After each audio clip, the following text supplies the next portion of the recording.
rifling through those long boxes. It's gotta be here, it's gotta be here, it's gotta be here. Aha! Here it is! And bagging those books. I'm out of bags and boards again. Welcome to your home for Star Wars comics. The Cosmic Force Podcast, A Youtini Podcast Network production. And now, here are your hosts, Parker Kirk, Caleb Lamanek, and Jacob Bosch.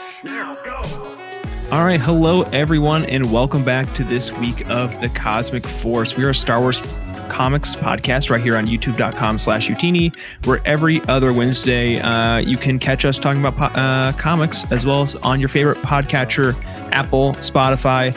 I think last episode I shouted out Google Podcasts, and now that app is getting killed for YouTube Music, so I'm in need of a new podcast app. But anyways, whether you're a seasoned veteran or a new reader, this is your home for Star Wars comics discussion.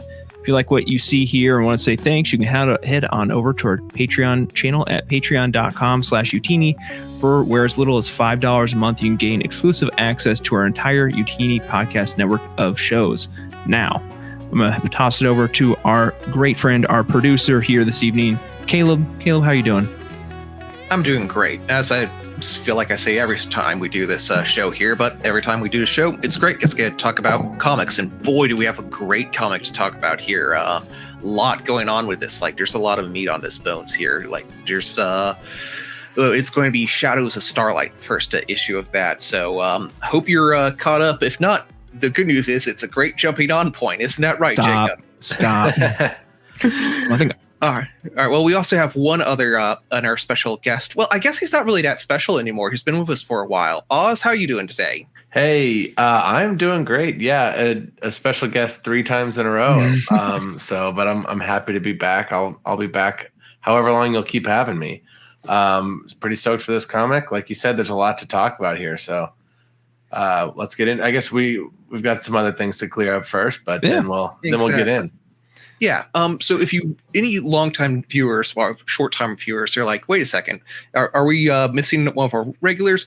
Yes. Unfortunately, Parker Kirk, our co-host, has had some IRL duties pile up on top of him. He got a big promotion at work, which great for him. Unfortunately, that means his time is a little bit more limited. So he decided to see his kids more than he wanted to see us.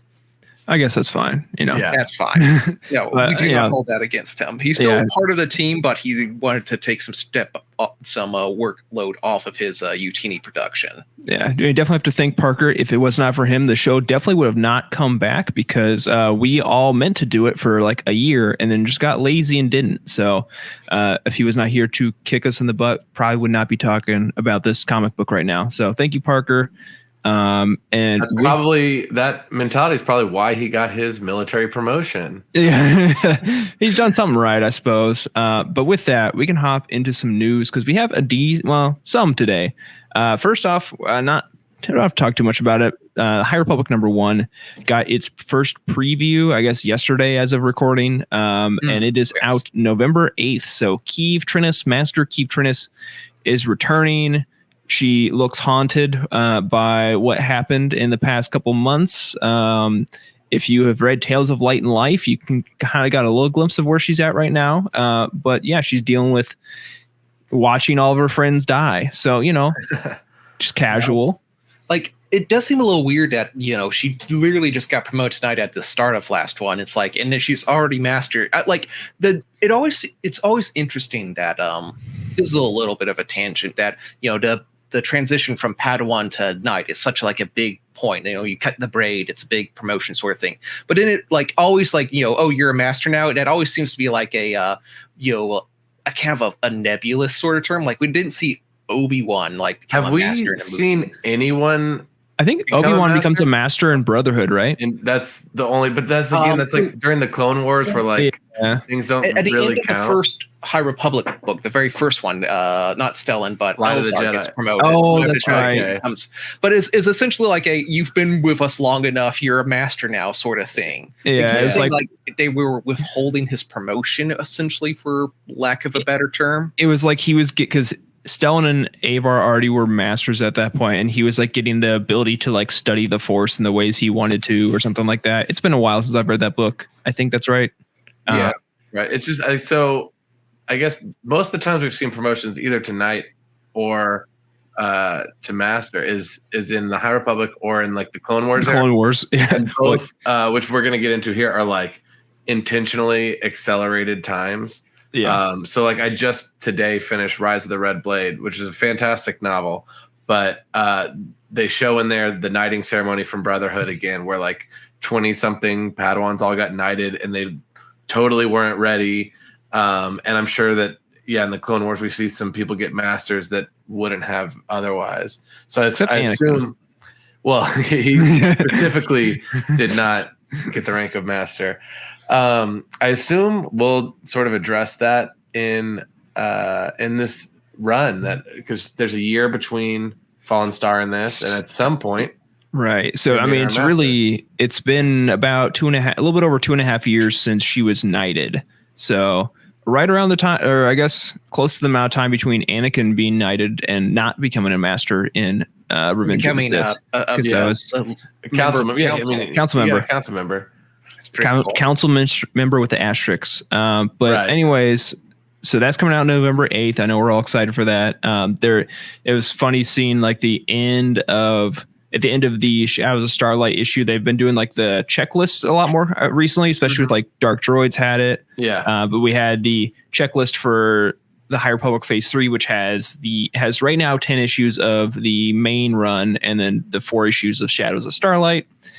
I would guess we're getting more. We don't really know how many total issues we have, but with the books being spread out, there's at least a chance for a lot more. And you think at least probably one more, another year on top of there. Right. And you think there'd probably be at least one more miniseries, especially if we're getting that Broken Blade. We should be getting the Broken Blade. It's interesting though, because I'm pretty sure Phase 2 had this checklist. And it only had the 10 issues and the Blade. I would need to look back and see when right. That in. I could be making that up. But maybe they're waiting for a couple like plot points for the first couple of books before they like do something big. Yeah. And like I still think we're probably getting an audio drama at some point that's going to be announced later. So another volume of manga. There's stuff that's probably coming, just taking some time. But it is interesting though that they're overlapping Shadows of Starlight and the main Marvel comic, because Shadows of Starlight takes place entirely, as far as we know, before issue 1. It's gonna be an interesting conversation when we get to reading orders later. Like I know we're gonna duke it out way too much, but we used to recommend wholesale release order, and that's just not. Finally, I was able to win my battle, because it's tenable in the moment. But once you have hindsight, it's terrible. Yeah, I think it's not preferred. My like super early call right now is probably, I would say, Tales of Light and Life before everything else, and then probably just the entire trade paperback of Shadows of Starlight after that, unless there's like some interplay between some of the other stuff, maybe some reveals that are timed, but otherwise. I think what we can assume is that this is the first thing after. Basically, it's the kickoff of Phase 3. If you want to consider Tales of Light and Life like the bridge, I think it leads to this, which actually, and we'll talk about this, but it's a great companion piece to the short story book. Yeah, for sure. So I'm really excited for Phase 3 to kick off, though. Yeah, but then another bit of news, quick one. We have some variants that have come out over the past week, or been announced for the past week, for Shadows of Starlight. One had been announced for a little bit. They're all from. I wrote his first name and not his last name, or one of the two. Okazaki is the artist's name. I did not finish that bit of the show notes, but we have 4 issues here. We have the Yoda one, which is a New York City Comic-Con exclusive, also selling some online. And then the Avar Elzar issue, the Bel Buryaga issue, and the Marchion issue all look great. They're all going to have this is the Virgin set that's shown right now. There's also going to be a trade dress version and a sketch version. So I think these look amazing. I do want to point out, I love how Elzar is once again like in official artwork, like in profile. We don't have many good like straight on Elzar. There's so little Elzar art out. Now we're finally getting more, but I remember for the entirety of Phase 1 there were like 3 pieces. It was, yeah. I mean, like, it was Star Wars number 20 was like the first real look we got at Elzar, right? That is one of the like kids adaptations of the novels. I think of the Republic Fair one, right? Yeah, that one's called. So I would definitely next Shadows of Starlight issue, we're probably getting a lot more of him. He's on the cover, like the A cover from Phil Noto. So finally getting some more art of him. But these all look great. They're so good. It's definitely the hardest one to lock down is gonna be Yoda, because it's at New York City Comic Con. By the time you listen to this, the online order is already sold out, and the way they rolled it out first was the 3 set of the trade dress, the Virgin, and the sketch variant for like $60. So not many people I think are wanting to hop on that. So you're gonna have to. There may be some other ways to get it. I know they said there's gonna be a set of all 12. So all 3 versions of all 4 covers for like $250. So if you're really a high roller, that's an option out there for you. And that's exactly why I've just never gotten into variant collecting, because it's so slippery. I like getting me like a nice like standard like B cover kind of type thing when it looks cool enough. I don't really generally go for like the anniversary, like we're gonna do 50 different covers of this. Like I'm not really about that. I mean, I guess it's ironic considering behind me you can see 2 sets of the Phase 1 books. Yeah. That I think I got. Yeah, there's the Celebration one and out of print, which I didn't buy originally, so I spent too much money on that. Mm-hmm. I mean, they're not crazy expensive, but it adds up. Right. No, for sure. So that's why I like with novels. I've only done it for the High Republic. I typically don't get them at all. But then the comics, I just can't. I can't do it. By our next recording, we will both have, or Caleb, I don't know if you got one. The Phase 1 Omnibus will be out by the next time we record.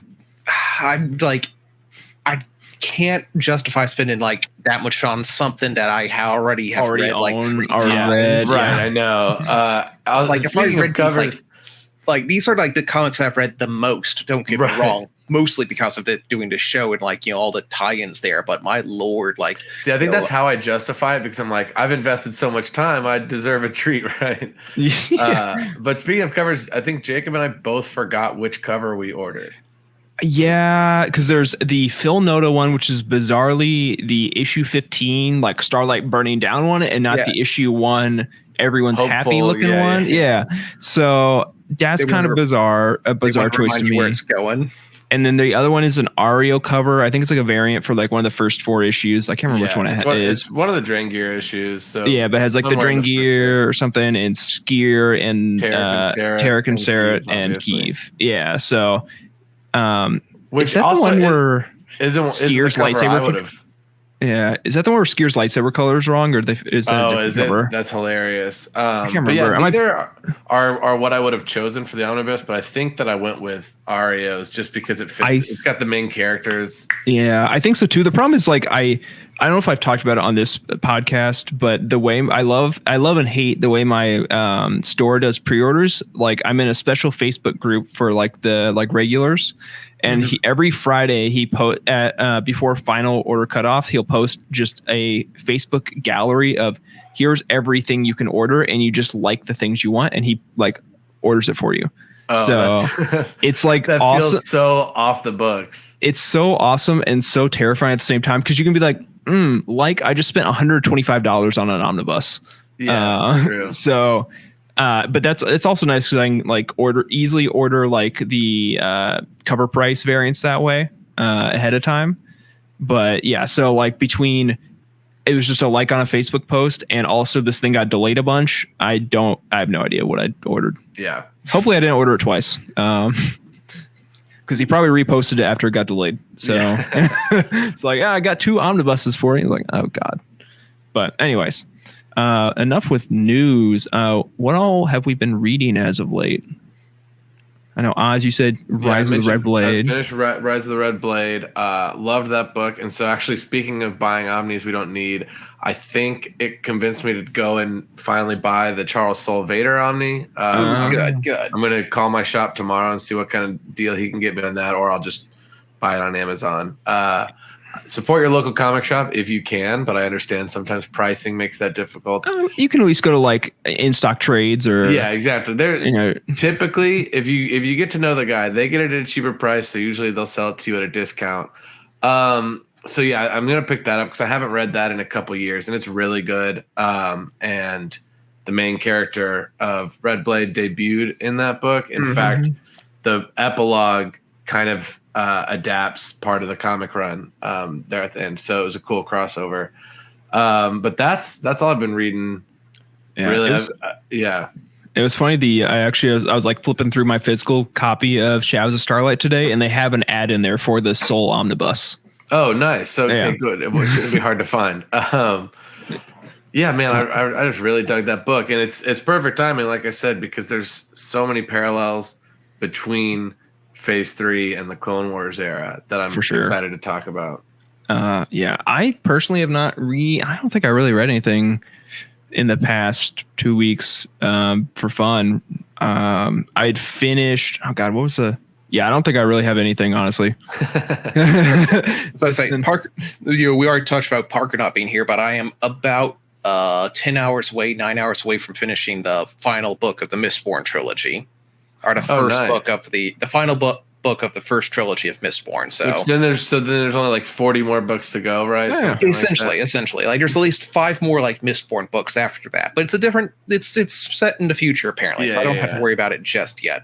But I was talking a little bit on the pre-show. This is going to be very important, but Edge of Balance Precedent, I literally came in and I read it like an hour before the show, before recording right here. So I literally just have finished this one off, and it was really good. I read this issue first because there's a lot of tie-ins. I wouldn't say this is required reading, but it definitely helps a lot. And it'll elevate it for sure. It's not required. I think, well, we can save it until we get into the episode. I think this might, depending on where the course of the phase goes, I think this could be a very valuable thing to read later down the road. Yeah. Like maybe it's also one of the best. It's incredible public stories out of any medium. It's so good.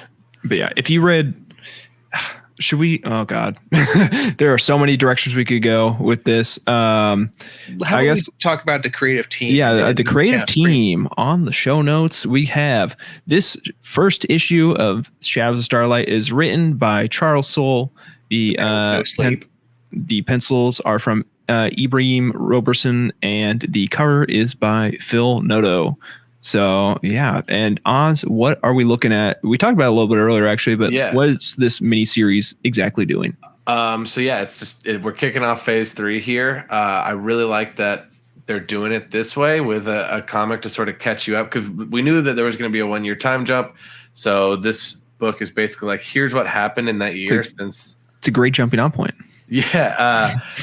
I mean, you joke, but we'll get into it. I think it's actually there's a lot of exposition. It helps. Depending on what you mean by jumping on point, I think it's a decent jumping on point. But it's sort of catching you up because it's been a year or so in real time for us since Phase 1 ended. Right. We did Phase 2 back in the past. So this is just like what happened since Starlight fell to get us to what the new status quo is going to be. This issue in particular is each issue is sort of about different characters. This one is ostensibly about Yoda and really sort of the Jedi as a whole. And then we'll visit different characters with each issue going forward. Yeah. So there's a lot going on here. I think we make this joke about jumping on point because like the publishers have been saying for a while now that this is a great jumping on point for like every single High Republic project that's come out, like Shadows of Starlight and Tales of Light and Life specifically have been pitched like that. Whether that is necessary, like whether maybe you could, I don't know that it's the most valuable experience. I actually had a friend online that was like, you all told me that I could read Shadows of Starlight #1 after not reading Phase 1, and I am so lost right now. After not reading, so this was his first thing? It was. She had read parts of Phase 2 and parts of the comics, I think, all over the place, but like had not read strategy. The books. I think she just came into it a little bit later. So it's like there's proof that there is a bit of a hurdle here. Yeah. Well, and with with Tales of Light and Life, I would just say it's just straight up a lie. Like I would agree that collection of short stories, but maybe like only one of them is new characters. And there's one that's new character. I would say could, like, get the stories on their own, but they have no context. I would say the new character one, obviously you could read early. The one on Alyssa Wong's one on Corellia, you could probably read without having read other stuff. And I would also say the one that is the Kiev story, you could read that without it, because it's not so much about Kiev, it's more about like what the Jedi represent. But 3 out of the 10-ish stories being newbie accessible is not. Yeah. Also, just like someone's first experience in the High Republic being a flashback for Axel Greylark would just be a really odd experience. And also over these stories spread over the course of 150 years. Anyways, you know. So Caleb, what happened in this issue? This one does it better. Yeah. Yeah. Oh boy. Here we go. A lot happened here. So this, as we can mention, this takes place over the 6 months after the fall of Starlight Beacon. There's kind of 3 major points here. In the first weeks after the fall, the Jedi Council recalls all Jedi across the entire galaxy and instigates the Guardian protocols. Let me actually put that on screen. We'll get into those in a bit, which are to help prepare the Jedi for the fight against the Nihil. 3 months later, it's Master Yoda who left right after the fall. We have to. You cannot just skip through these photos. Okay. We have to stop and talk about this one, because this one this is a comic book full of glupshitos, but this is the one I probably did not see the most. So the top strip of this image, you have 3 little Padawans reacting to what's happening in the Senate chamber, and I was like, that's interesting. And like I'm going through, like I like read it when we get the previews on Monday. I read it on Monday. I'm like, interesting. And then like later I'm like, hold on. I had like seen someone post this picture of Jedi brave in every way. And I'm like, that's interesting, because a blue and pink and white Togrutan stands out a lot. And I go back and look, it is the same characters. That green droid that's next to them in the comic panel is also in the preview pages of the kids book. But yeah, this is a kids book written by Charles Soule and his daughter. It's coming out on the 10th. It actually comes out the day before this podcast will air. And yeah, these little glupshito Padawan younglings are in both, which is just amazing. And so now, like, we knew that, you know, this kids book was like canon, because all the kids books, they say, oh, it's a real story, but like it may actually, I mean, it won't be a big impactful thing. I'm not deluding myself that much, but like we're actually going to see their story like elsewhere. It has to go on the timeline. We've talked about it already. Because okay, so my first reaction when I saw this, I'm like, oh my God, is Jedi brave in every way talking about combat training these children for the Nihil? Because I was like, what's going on in the comic book right now? I'm like, that would be insane. But Charles Soule put out his newsletter today, and he like makes the connection. He's like, hey, you know, you might have seen these characters that are in my book that's coming out next week that I wrote with my daughter. And like the tag at the end, he says like, and let's hope those kids like picked up on their lessons of bravery or something like that, implying that Jedi brave in every way on the timeline would be before. I think it could go either 3. way. I don't know. We'll see. We'll find out in a few days. Yeah, they're about to become child soldiers. It is interesting. Burry is in it, so yeah. But they're so young. Like a year ago, I don't know. I'm like really excited. I was like gonna get this kids book probably for a Christmas present for. I have a very young son, and so I can pretend it's for him. Mm-hmm. But now I will be getting it on release day. Now it's for you. Yeah, now I'm like treating it like a new release. I mean, I still have the kids picture books from phase 1, which they didn't do for phase 2, of course. No, they did not. And I think in some markets, like if you got it internationally, you could get a hardcover version, but they were just they were flimsy ones. They were really expensive, so I didn't try to get that. But hey, anyway, stickers, so. Sorry. Going back to so Guardian protocols, really nasty stuff are really kind of ramping up because the galaxy is not so friendly to Jedi anymore.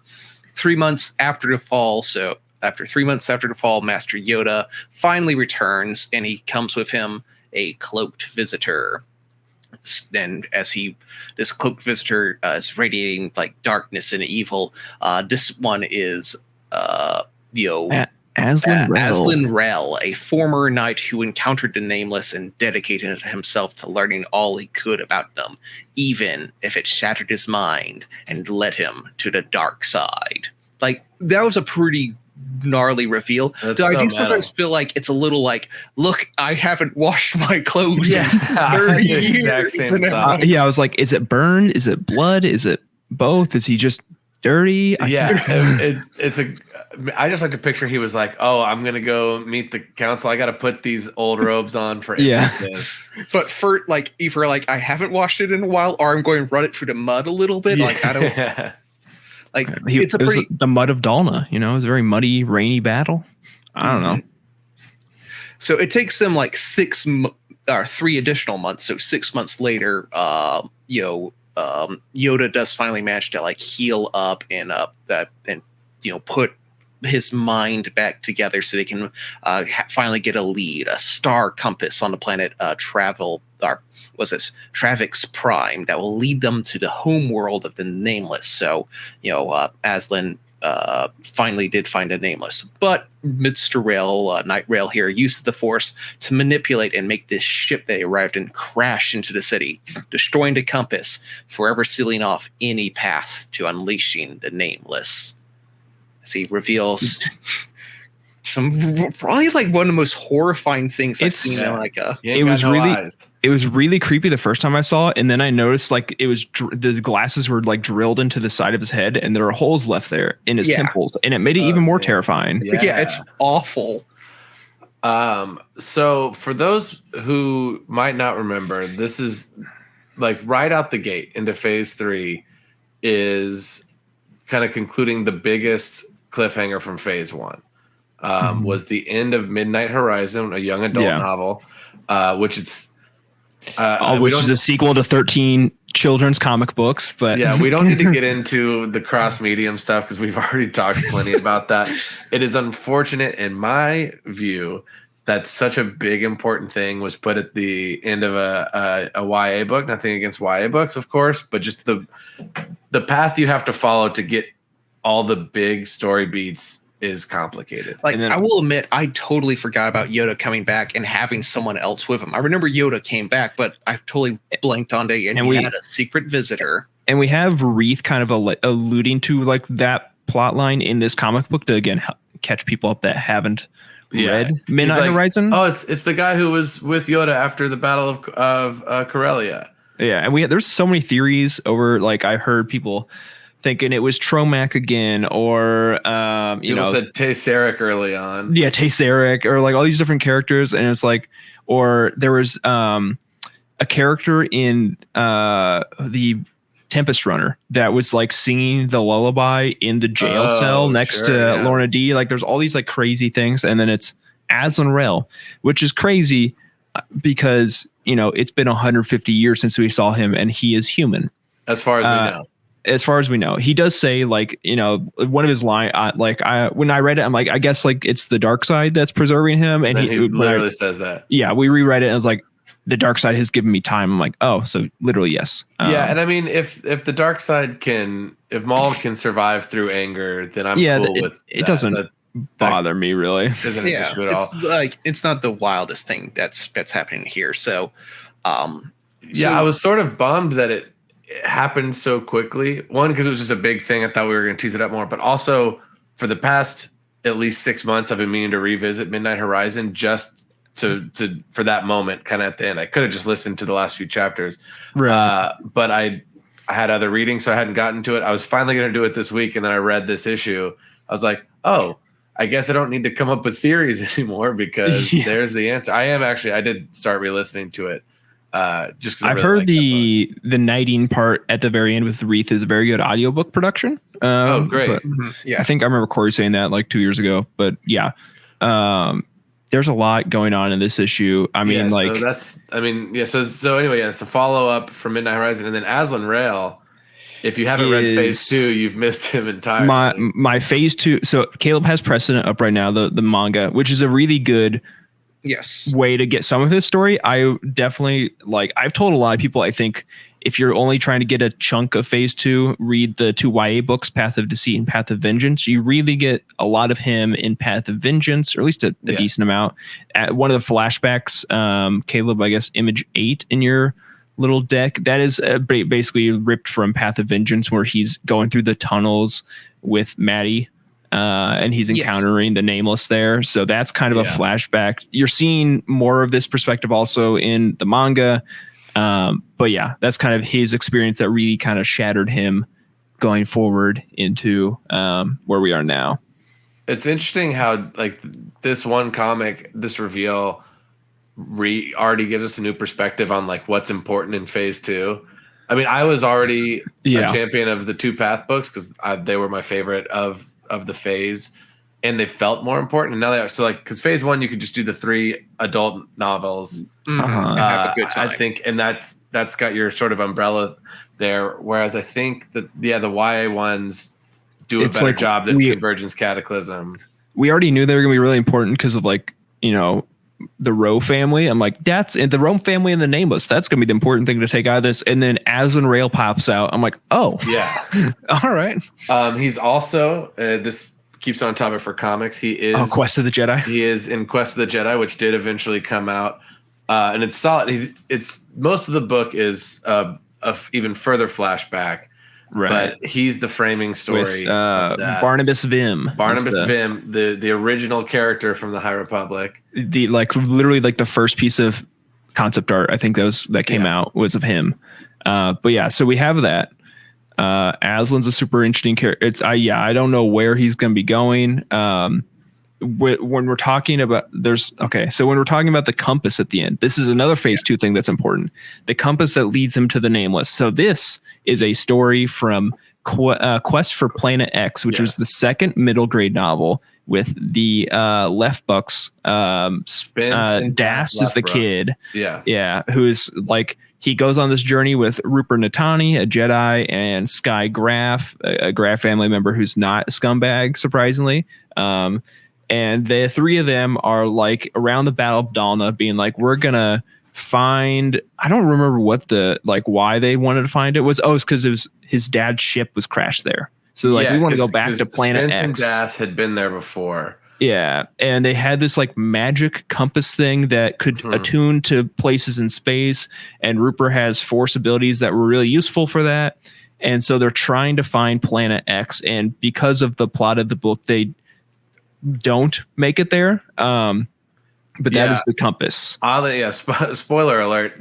They don't actually make it. Don't finish the quest. The funniest part about those the 2 middle grade books for me was Quest for the Hidden City. You find the Hidden City in the first 10 pages of the book, and Quest for Planet X, you never find Planet X.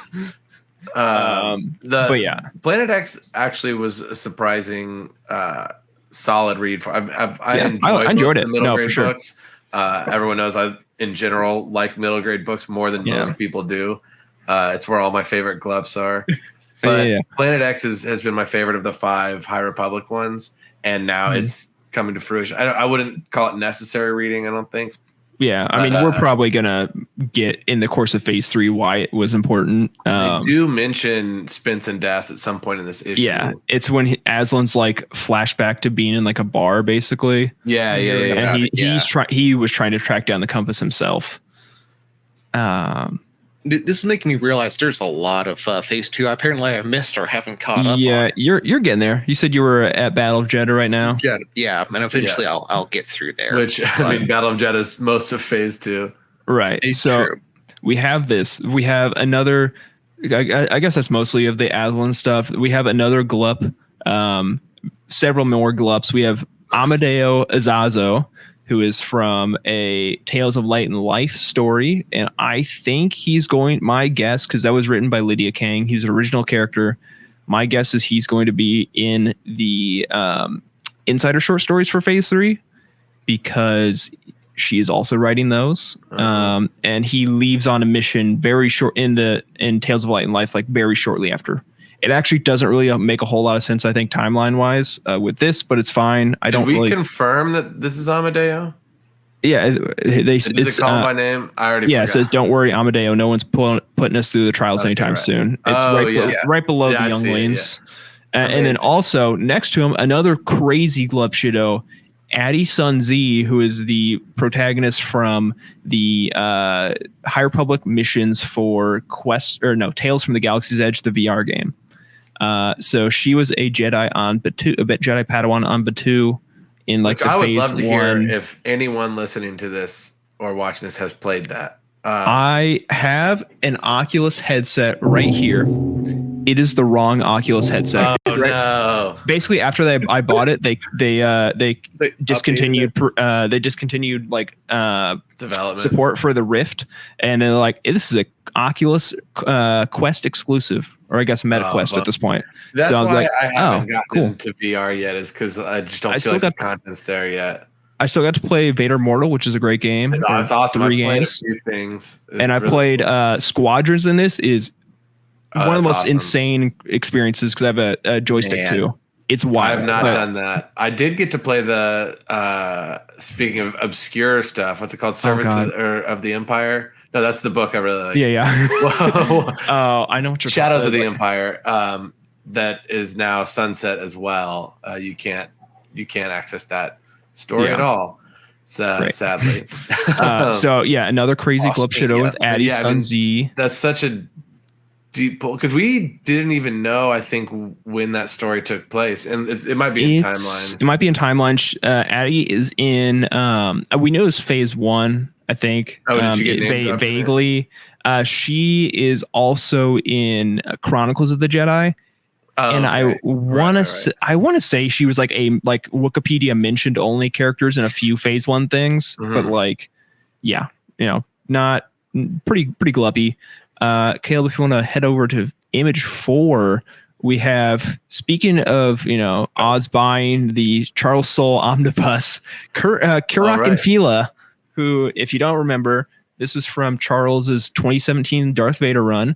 He is a Jedi who was the first person to take the Barash vow. Yeah. Was he the first person or one the first person? The first person we knew that's about. mentioned in our life. There we go. Yes. Barash is the first Barash vow. But he was, in 2017, he originated the term Barash vow as we know it. Okay, wow. I had no idea. He is the one that Darth Vader kills to get a lightsaber to the kyber crystal. Yeah, to get his kyber crystal and make his own Sith lightsaber.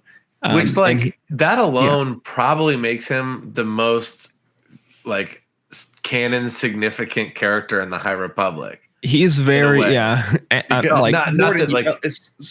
Yoda, of course. But right, but not that you need to know the story, but it's pretty cool that he's the origin of Vader's crystal. Right. And just like the random kyber scientist crazy dude from Star Wars 35 is the origin of Luke's crystal. Yeah. But this is also really cool, kind of series of panels where you have this master, her name is it's right there. Govna, who is a lightsaber smith, and she's like, I'm gonna make this one last fancy one because now I'm going to have to assembly line out a ton of boring prequels looking sabers because we're at war basically right now. I have to pull out Professor Huang's manual and do she's like, I really thought we were about to get a Huyang cameo here. He's been mentioned once or twice. Yeah, it's kind of shocking that he hasn't shown up. I think it'll happen. But I thought that was a really good way to canonize why sabers were so much more elaborate back then. I mean, we all knew why, right? Yeah, but it was a cool moment. It's in the text now. Yeah, all these Guardian protocols, I really love the flavor because I feel like even back in phase 1, we were saying there's gotta be something big that's gonna happen so that they start wearing brown robes and boring lightsabers and never leaving Coruscant. So we specifically see how when you Jacob, I think you're the first person I saw that did that, but when you translate all the Arabish here, you get all the information here, early Padawan trials, no Jedi travels alone, outposts will only be staffed by droids, so that kind of helps explain why so many media as we see this is a forgotten or abandoned Jedi outpost. How many of them did they have? Yeah, So, I was thinking I mean- about that just the other day because, like, even in the Clone Wars, we so rarely see other Jedi temples. Right. we I know mean, that you get the there one in were Lothal and Rebels is probably the Yeah. best. Like, But that's you even know, just like there's one we, from we never Star- see them staffed really. right now. Obviously post episode 3 they wouldn't be, but like, Yeah. Right. But there's a random one in Alphabet Squadron, the very first book. They can't have like a camping trip to. I think I did make it that far before I tapped out. Oh right, you haven't finished it yet. But yeah, to do a camping trip in an abandoned Jedi outpost, and It's there's such like a good scene. that was a really good scene. I need to finish that trilogy off, but like I like how they're kind of taking some moments to describe and talk about it. Now I will put it here, and this is exactly how I put it. I'm getting mad big Patriot Act vibes from all this, you know. Yeah, it's like we will wiretap your comm links for the good of us all. Yeah. Right. No.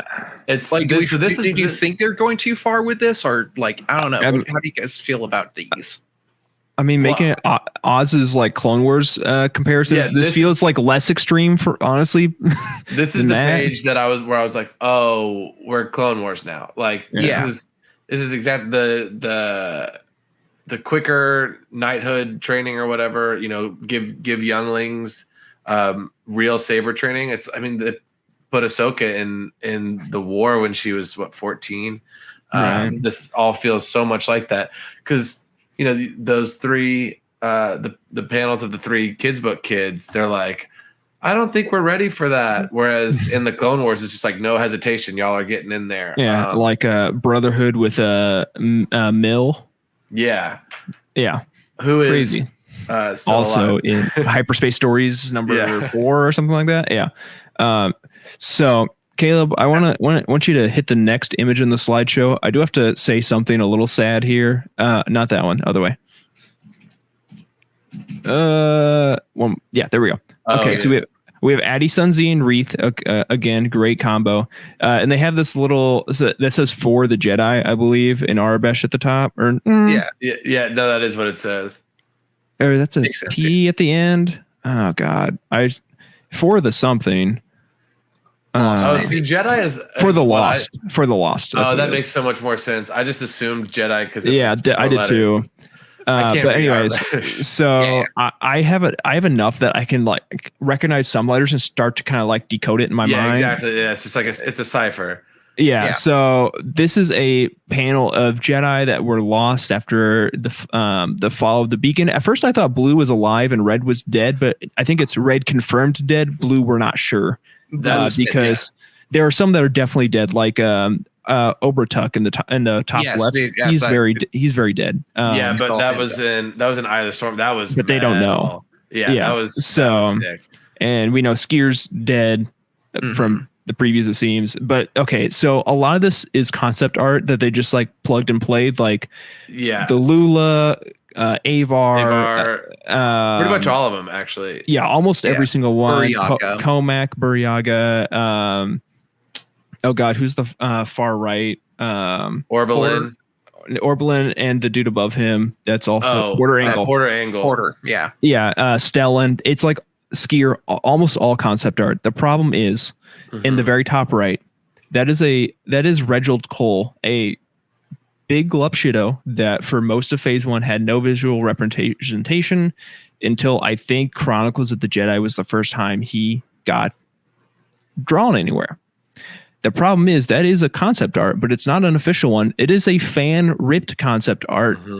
I would give them the benefit of the doubt, and I'm going to guess they probably just Googled a bunch 100%. of characters and just started slapping them in because Like, he probably was so smart. Like, I'm going to Google concept art. That's Concept going to art. make it official. yeah, because they'll all look a very similar style. I totally have no issue with like all the rest of them. But if you Google Reginald Cole, it is the second image that comes up on Google. It is a concept art from Belle on Twitter. At ISOB_ELL. She's a great artist on there, so go give her some love. It is her Glupshido that she decided to make a little mock concept art of, and ended up in an official comic book. Yeah, and not. I hope that She did not know it was happening. Yeah, fix it. And I think you do raise a good point about how like they're all stylistically in line. It's sort of a weird thing for me. Like I obviously that saved him a bunch of time, but like it stands out as very different stylistically than. And it's still not even totally like uniform because like Loden's a Grant Griffin art, and most of the rest of ones are Phil Noto, so they don't like totally jive. Right. Like like what's that one? Stellan Geos and Loden Greatstorm just look different. They look that's good. From everyone here. And Estella Maru, I think, is in the bottom left, and that is not a concept art. That you can tell that they just had to like do it themselves. I think. So it doesn't. Anyway, it was a weird moment. I think Roberson's art is outstanding throughout. Actually. Oh yeah, no, for the most part, it's a great. That just felt like a corner cutting thing, which I get. Like you deadlines did are a thing. Ish pages of this, which is which is unfortunate and normal. But yeah, so that's a bummer, and I don't necessarily blame him.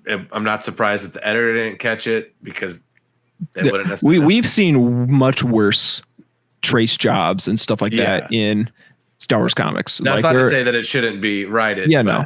I think this was accidental. Like there's some Mel's Miniatures is a really good Twitter account that does like they do like custom 3D models of like Armada scale ships and stuff like that, and you'll see a lot of their stuff get ripped because you can still tell where like the miniatures peg is in the drawing. So it's not a Star Wars comic, but there's an old Avengers comic from with the Legos. The ship is clearly a Lego snowspeeder, but with like some add-ons, but like it's got the studs. It's art by Mike Diodato Jr., who is an outstanding artist, but I think that run was coming out really quick, so I think deadlines can be. He did a lot of a lot of computer modeling for to save some time, and sort of glossed over that. Which I mean, I don't think is I don't know if that's against the rules or whatever, but once you see it, then you're like, oh, this looks kind of silly. Yeah, but I mean, okay, overall, this tracing art theft aside, a good issue. Like I'm very I think we all had pretty high hopes for this, and I think it largely delivered on them. Like this was more than I could have expected. I was excited. There's a lot going on. I will say, like when I read it like the second time through, I was like, hold on, I gotta count. And I counted, and I kid you not, listener, 32 different named characters. And there's like 10 or so more that show up that are not named, like Catherick Imanor, like the Jedi from Out of the Shadows.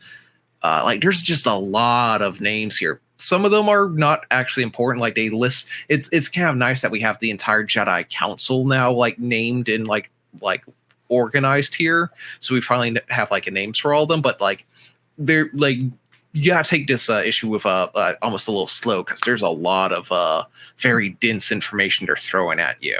When we were talking about earlier, I compared it to Light of the Jedi, the first High Republic book, which I have convinced several non-Star Wars readers to check that book out, and pretty much unanimously they're all like, it was a cool book, but there are so many names in it. I think the Battle of whatever, the first one, I should know. At Hetzel, or I think at Hetzel, whatever. Yeah. Anyway, there's the one in the Nebula, which is the Battle of Kerr. But Kerr is the one I was thinking of because that's where Skier loses his arm. Yep. There's just so many names getting thrown out. Like this Jedi was flying their vector, and this is how they see the Force, and then it's just like move right along. But then the most important person in that battle was Wet Bulb. Wet Bulb. He was the Gungan that did drugs. Yes. Man, I need to hit that book up again. Or Jorah Mali, R.I.P. Yes. Love Jorah Mali. Speaking of the Jedi Council, I had a note written down. Is this the first time Yariel Poof has talked in canon? I want to say he has some lines in one of the Phase 2 books, I think. Oh, yeah, you're probably right. It's just like so fun to see a speech bubble coming out of his mouth because he's probably the gluppiest member of the council in the prequel trilogy. Right. He's just this goofy. They're stiff competition. I mean, Coleman Trebor and Coleman Kaj are on the council at some point. But they like do something at least. They both die spectacularly. Yaddle was just like we had an extra Yoda puppet and put a wig on. Yeah, Yaddle's hard to explain. Yaddle's like hard to tell your kids about. Over time. Well, hey, with the Living Force soon, we're about to have POV chapters for every single Jedi Council member. Very excited for that book for that exact reason. But yeah, so it's just cool seeing Yariel Poof do something. We've got Oppo Rancisis too. I still have talked to people in the past couple of weeks that found out for the first time here that Yariel Poof has 4 arms. I think I'm on that crew. Like I went with it. Well, no, because you got he's a Quirmian. Remember Needle from the early 2020 Star Wars run when they go raid the museum. Oh man. I feel like one of his race also had was a pod racer. Maybe I'm just. I know who you're talking about. I don't think it's the same species. I don't know the name off the top of my head though. I could start throwing out pod racer names and they would all be wrong though. Well, don't forget. And just wild things. Oppo Rancisis is a snake, right? Yes, which basically with 4 arms as well. I don't know if you ever actually see that in the prequels, but I mean you see him occasionally. I think in the Clone Wars and some other things. But yeah, it's always weird to remember that he slithers around. Yeah, because then there was a different snake species in Into the Dark, the flashback chapters when they're like going after a terrorist on Irem's moon, and Comac's master is a snake that has no arms and he dies because he can't strap in when they crash. God, that's amazing. I mean, that's awful and horrifying. When he says his name might have been Orla's master, one of the two. I can't remember. I'm getting flashbacks. I think it was Comax. Episode 6 of I don't think they had Wookiees in mind when they designed it. Like this, being a human in the Star Wars universe must be the greatest thing because everything is built for you. Yeah. It's like speaking English or basic. Like yours is the default. Talk about and then everyone else has to just fit into you. Talk about unconscious biases, Right. Humanoid privilege in the Star Wars universe. ADA would have a field day in that. Right. Galaxy. I mean, it's why you see so few, even in the Rebellion where there are aliens, so few non-human pilots. Right. It's like you can get some Abendidos because they're about the same size, right. and Duros, and that's about it. Right. It's like try stuffing like a what's the species I was thinking of, I don't know, whatever. The Tempest Runner, giant one, Doatin. Yeah. Try stuffing that in like an A-wing. This is a while, but I just finished reading Legacy. Oh, that's one thing. I just finished off the entire Legacy Star Wars comics, and no spoilers. Their version of Rogue Squadron has a Doug, bulbous race. Oh, right. It's it makes sense. They're supposed to be really good pilots, but also they're super tiny, so one would feel like they need to make a smaller cockpit or something. As long as their legs can pop up enough to grab the controls, it should be fine. Right. It is great though, seeing even in just this issue, so many different aliens. It's one thing that the comics can do better than the TV and movies because they don't have to worry about costume budgets and CGI budgets. Because even just scrolling through here, we've got a Moncal. We've got the Togrutan you mentioned earlier. Plenty of humans, obviously, and then just I don't even know half the species of the Jedi Council at this point. Right. Laru, which is the giant dude who was in the background of the Phantom Menace at some point. Not the character, but the species. Okay. Yeah. Adampo looks like a camel. I'm not sure if it's the same species. I don't think it's the same species as Yak Face, but I could be wrong. Oh, yeah. Laru, he looks like a pterodactyl. Pretty much. He's a very beefy dude. If you see, there's I think a good full drawing of him in Chronicles and maybe the art of book. His proportions are kind of whack. I'll be honest. You got this, but he's an Master alien. Vitar here who looks like the Crimson Skull with a mustache. Yeah. Oh yeah. Pratre. Leader. Also, I'm just scrolling through here. Another little flavor that I love about, we talked about the lightsaber building scene, but like I feel like it's implying that all the people at those desks in that room, that's their job. Like that's their role at the temple. Yeah, building ornate lightsabers, which is not something I've ever thought about. I mean, I know everyone builds their own, right? But this felt like not just a class. Like this, it's not just Hu Yang with a box of parts. Yeah, because the little Rodian is like, oh, but they're so ugly. Yeah, and there's also like things that kind of look like sewing machines. So I don't know if they're going through and like making robes like en masse now. Or yeah, that's a good point. They made us just a shop class. Yeah.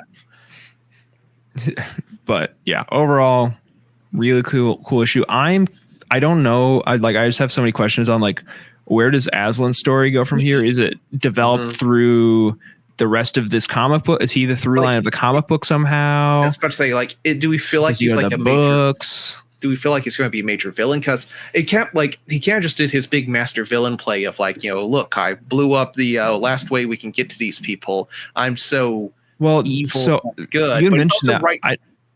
I don't think that's how my understanding was. They're in a tiny shuttle, and he gets the giant ship to like crash. He still wants to go to the planet. He just, No, I think the way he said it is, it seemed like he wanted the it's like what he said here. Hold on, let me actually get the wording here. It sounded like but together we sealed the route. We have done good work. Time to destroy the Nameless before they kill us all. What it seems like he's wanting to like not go after the Nameless here. He says he wants to destroy them. I think he's going. I think that people are going to call him a gray Jedi. I don't want to use that term. I know that it's like the forbidden term, but no, he's evil. But I think he still has the right intention. He's just going to be insane about how he goes about it. It feels like he's doing like the classic evil thing of like looking too much at the big picture here. Like the big picture is, as he says, but together we sealed this route. We have done good work. Yeah. He's definitely got like the ends maybe don't justify the means. That's what Yoda sort of freaked out. Like this is maybe the first time we've really seen Yoda angry, other than maybe when he's fighting Palpatine. Yeah. So I think though his story, I don't know what medium it's going to be in because Lord knows, but I think it's going to be Yoda trying to like break through to him because Star Wars is a story of redemption at its core, and he ended phase 2 as you see in the manga and at the end of Path of Vengeance. He's in an very insane broken asylum. He's extremely broken. He's just like sketching Shri Karai Karai all the time on endless notepads and like losing his shit in his room. So I think maybe obviously he then used that energy to tap into the dark side. And I think Yoda's going to try to break him free of that and then help him work together. But he did probably just kill hundreds of thousands of people, so it's gonna be a tough sell. But that is my question. It's like, he's right there next to Yoda, so like there's not like he's getting away with this. But I feel like the next time we're going to see him, he's going to be back in like a Jedi cell, like waiting for like some sort of judgment here. I'm feeling like this is I'm gonna go back. I'm gonna hit some legends. Anyone ever read Old Republic: Fatal Alliance? It's a story where basically the Jedi and the Sith are like forced to work with each other to like complete a mission that would destroy the galaxy more or less if they don't complete it. So it's the kind of thing where like, they are not exactly happy with each other, but they know the stakes of what's to come. So they have to kind of be forced into it. It's a tale as old as time, right? Goku and Piccolo. I'm sure we can keep those. I'm too young for Dragon Ball. Yeah. What was I going to say? Magneto and Professor X. Yeah. How often do we see this?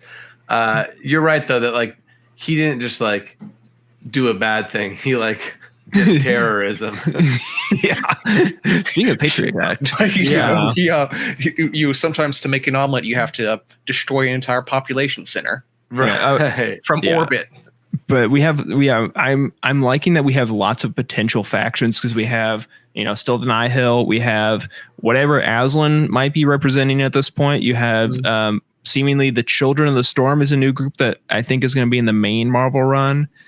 I'm sure the Hutts are still going to be stirring up problems. There's a lot of they're in the Marvel run because we saw we didn't even talk about they're talking about the storm wall that the Nihil have set off where they've cordoned off the entire go reread Eye of the Storm, another similar to Midnight Horizon, another kind of galaxy changing event that was not in an adult novel. Eye of the Storm at least was pitched as this is the epilogue. You need to they were you really need to read this as the cap of phase 1. But they used the research from, was it Chancey Yarrow? Was that who did it? That sounds right. Yeah, it sounds right. And basically took her gravity research to seal off the outer rim or Nihil space from everywhere else. Jedi are trapped behind that wall there, including Avar. We don't talk about that. Avar's back there. And she showed up in one panel here, and not in fancy combat gear, sort of. Yeah, her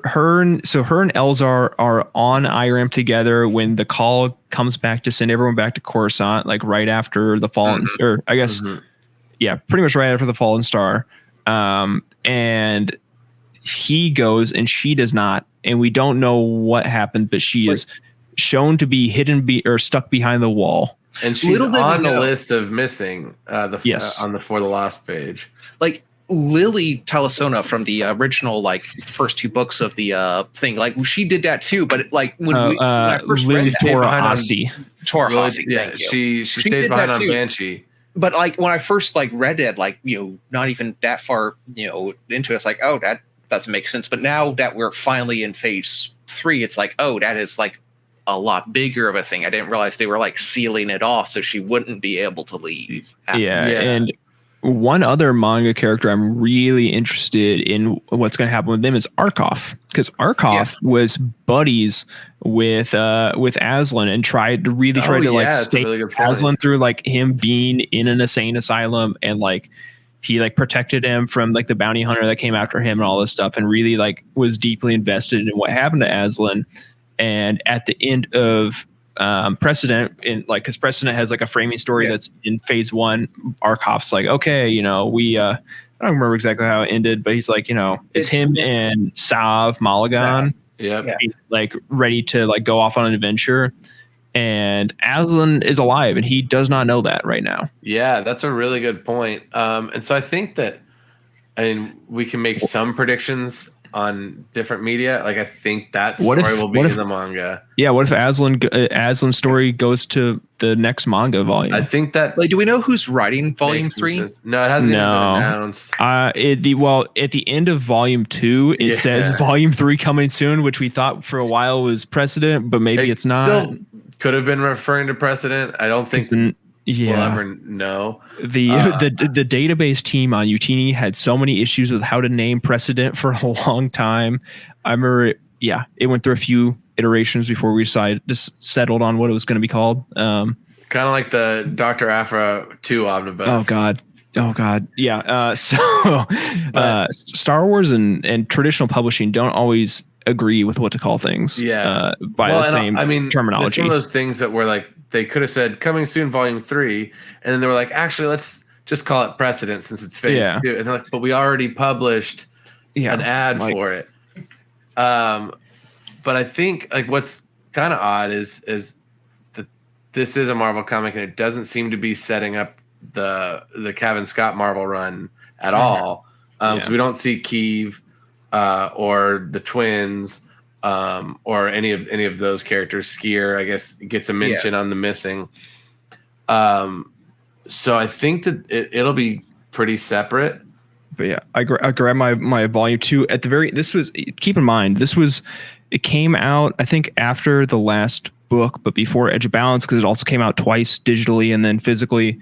I don't even know if we knew anything about phase 2 at this point, but it's at the end it's stay tuned, volume 3. And we're I think all we knew was they were doing the 150 years before. So we were so what does this mean? Is volume 3 just going to pick up at phase 3, or are they just going which it sort of kind of did.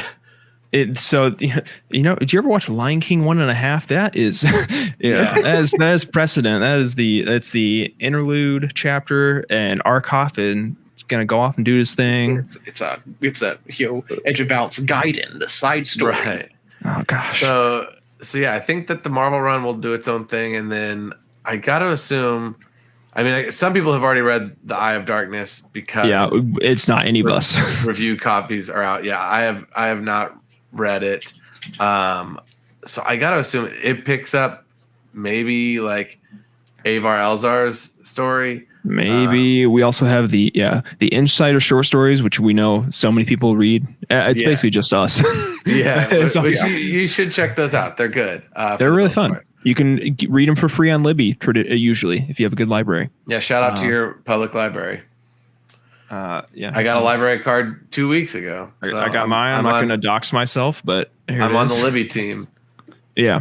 So it's a very cool time to be jumping in the High Republic. And as of right now, we are the only currently publishing canon podcast from Youtini. I guess Archives does its thing, but Living Force is still on break. So yeah. So get all your High Republic news from us, including but not limited to comics, clearly. Because sometimes we talk about comics. Yeah. I mean, we talk about the High Republic. Yeah. We've talked in the past few episodes about mostly the mainline run stuff. And I've been liking that, but it's not nearly as dense as this was. Like, this was a lot. Wasn't it extra pages too? I think this one. Yeah, it was like a 30-pager. I guess Dark Droids has been pretty dense. Oh, 29 or something like that. It's also just like, I really liked Phase 2. People seem to have some different feelings. The biggest complaint seems to be like, I was excited for Phase 1, and then we kind of stopped that. Yeah, so I think this is going to build. It's paying off. Yeah, I think this is going to build a lot of hype. It is also now showing that Phase 2 was not just like a prequel. Redundant. No, it was like, okay, it had a purpose. It had a purpose. Yeah. Again, like this feeling so dense. The last comic book we talked about was Dark Droid or D Squad, which did have several pages of no dialogue. Yeah. So that was one of the least dense comic books I've ever read. Which was also great, just different. It was fantastic. Also, it did have dialogue, Jacob. It was. I know. I just said it had several pages of no. Well, yeah. I guess if you count beeps. There were beeps and boops. Are they? Is it dialogue or is it sound effects? Yeah. Oh, that's. I guess we'll have to see what that book says about droid sentience. I feel like, and there are only like 3 characters in that, maybe 4 if you count. No. We got the RX droid. We got R2. We got Chopper. We got Whack 47. We got 000. We got. That's all I can remember right now. Like C3PO maybe in a flashback, but that's it. Yeah. So this is sort of the anti-D Squad. They're polar opposite comics. But man, what a way to kick off Phase 3! Like I've been all in, so it would have had to be really bad for me to like lose steam. That's really good. So it did the opposite. Yeah, it was exactly what we needed.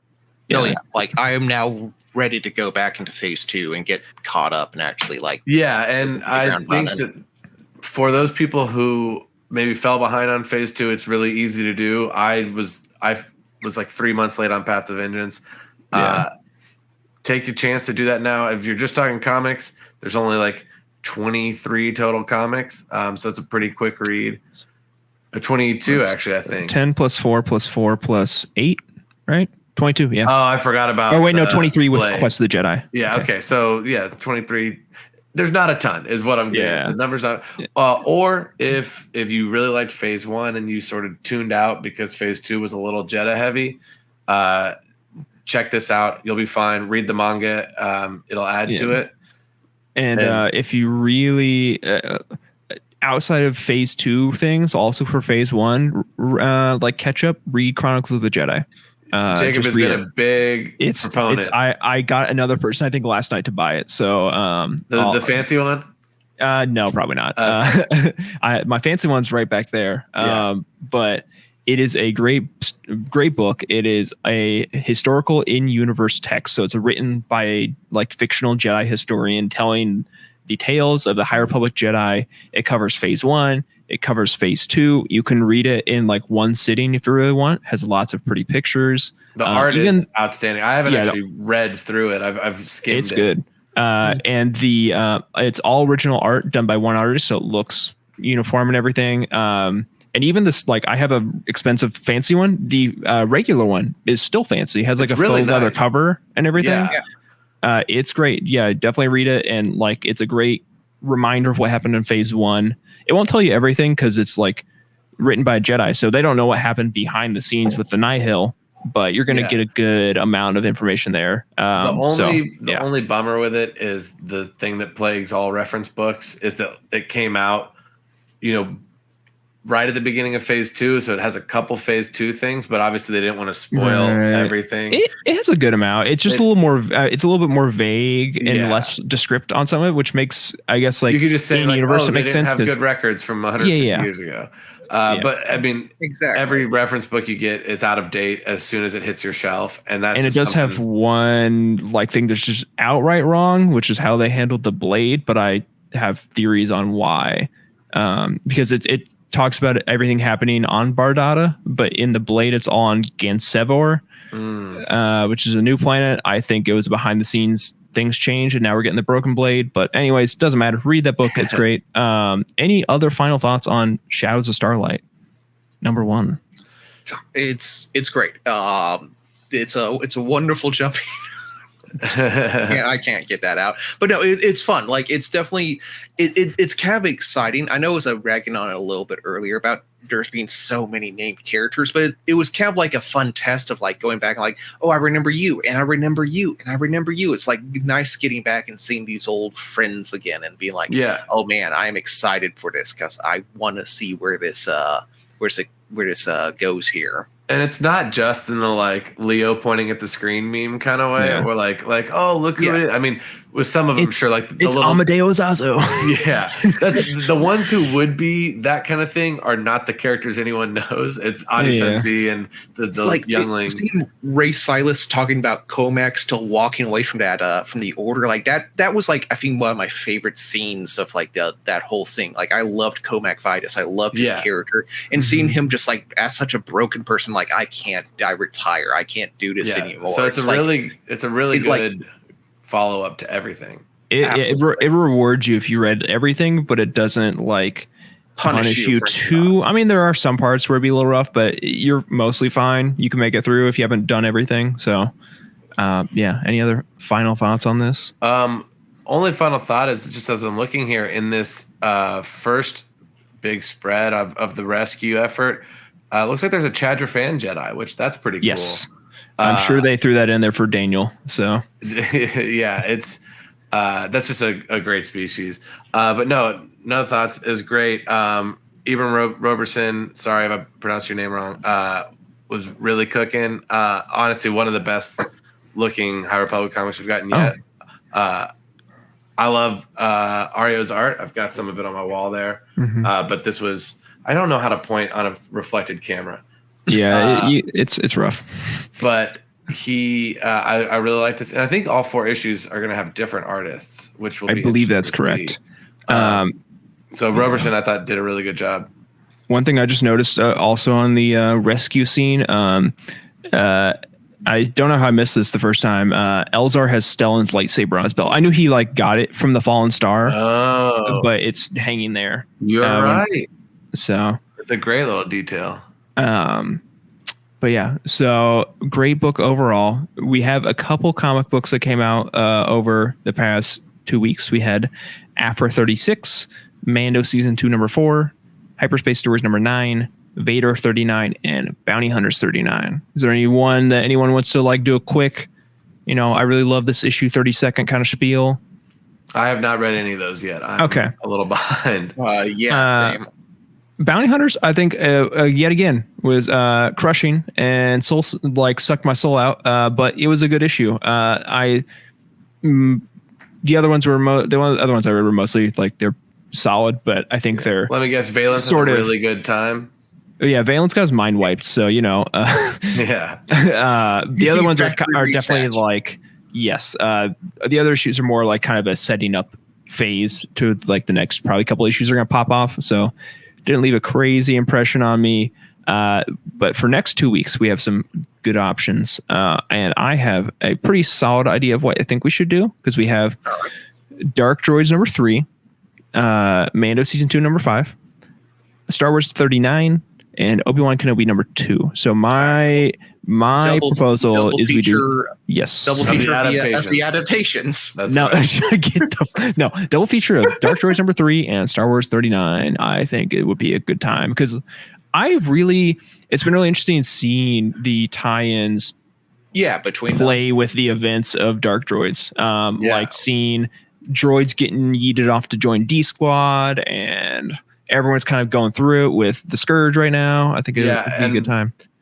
To talk about what we mentioned in our last Dark Droids episode is I've got a friend in town. We were just talking about comics, how he's a little behind, and he's on War of the Bounty Hunters right now, and he's like having a little bit of trouble with it, because it's like, because he does it all on his iPad. He's like, you got to go back and forth between books. And, but I'm down to talk about more Dark Droids. We can mention the other tie-ins that came out, because it is one of those kind of events, but it's being pretty chill about it. Yeah, I think I think I said this last episode. I think it's the best executed event as far as tie-ins go so far, where it matters, but it's not too crazy. So absolutely. So I'll be down for that, and we'll get it caught up in 2 weeks' time then. Awesome. And then just a month from now, depending on High Republic number 3 will be. Or number 3, High Republic number 1. Yeah, phase 3 number 1 again. Yeah, that's right. But got to see what Mike Mayhew's cooking up for that one, because he's going to be having something probably. Oh yeah.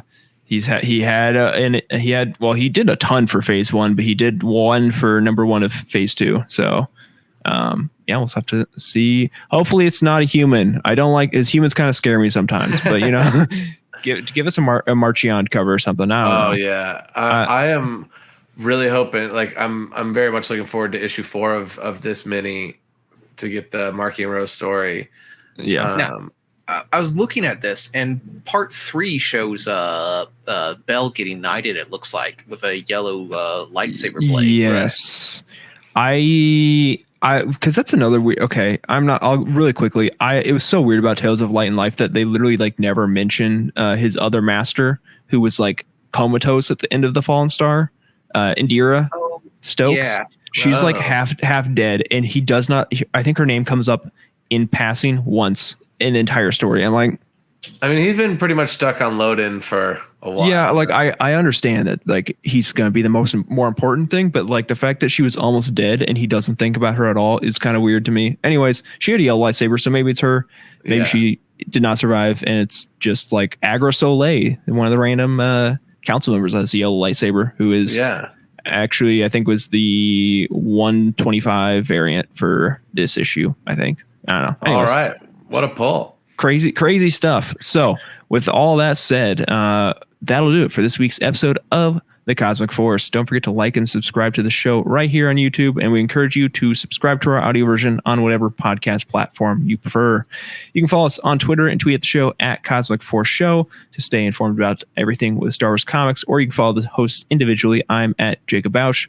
Caleb is at Caleb Lamanek, and Oz is not present on the Twitter app, so that is great for him. Honestly, I envy you sometimes.